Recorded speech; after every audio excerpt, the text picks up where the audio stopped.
So this one is for the Parkinson's subject? Well, it started off that way. But now, all of my classes are short form classes.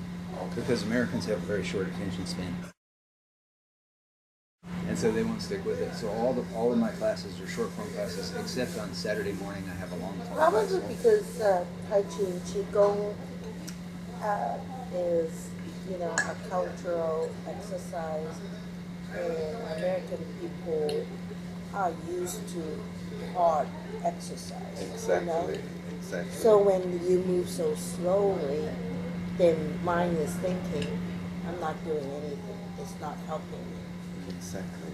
So if you have them do the long ones, they lose the interest, and it's hard for them to remember all the moves. It's due to the cultural perspective. It's easier for Chinese people to learn it because we are exposed to the movement from early childhood. Even though you don't practice it, you're exposed to it. You had the conception of it really easy. Exactly. So it's very, cultural very, context. right, it's very, very hard for them to grasp, all these movements. So, especially with somebody who has a major illness that's going on. Exactly. So, if you have a short form that repeats the movement, it's easier for them. And then you can explain the deeper concepts. So like our classes, they start with a meditation. So sitting in a chair, and I teach them how to breathe, with the tip of the tongue, the roof of the mouth, breathe full diaphragm. And then I start getting them to become conscious of the head muscles. How tight are the head muscles, and then when you exhale, you think of the lightness or the energy just expanding. So the muscles can start to relax. Down through the different parts of the face, down through the shoulders, down through the back, down through the body, and then that way it gets their mind back into their body.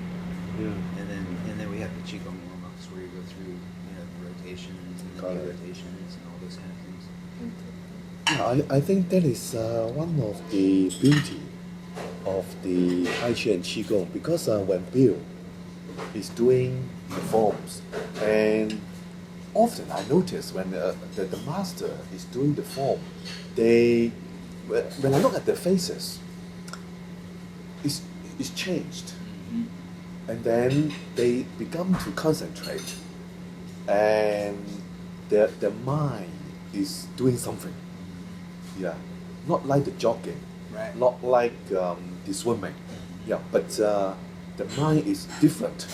And then I think that make the difference between the bodily focus exercise versus the mind body stuff that I'm going to share a little bit in the lab tour, and asking your advice, and then see whether this direction is correct or not. It's from the scientific point of view. I think it's very exciting. So just like you said, now when you're doing things, you have your mind concentration and your tongue towards the upper jaw, and then you relax all these things, and then it makes a very good mean for the modern people. The modern people, so stressed, so stressful. Their life is so busy. Exactly. And they don't have the time like it used to back in the old days, where you have the time to learn it from the master without him explaining, because he wants you to learn it through progress.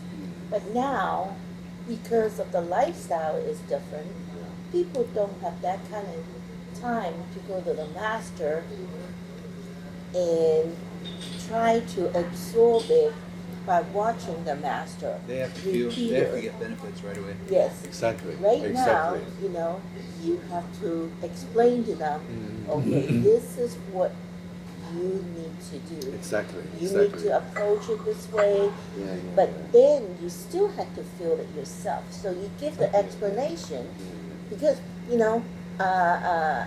nobody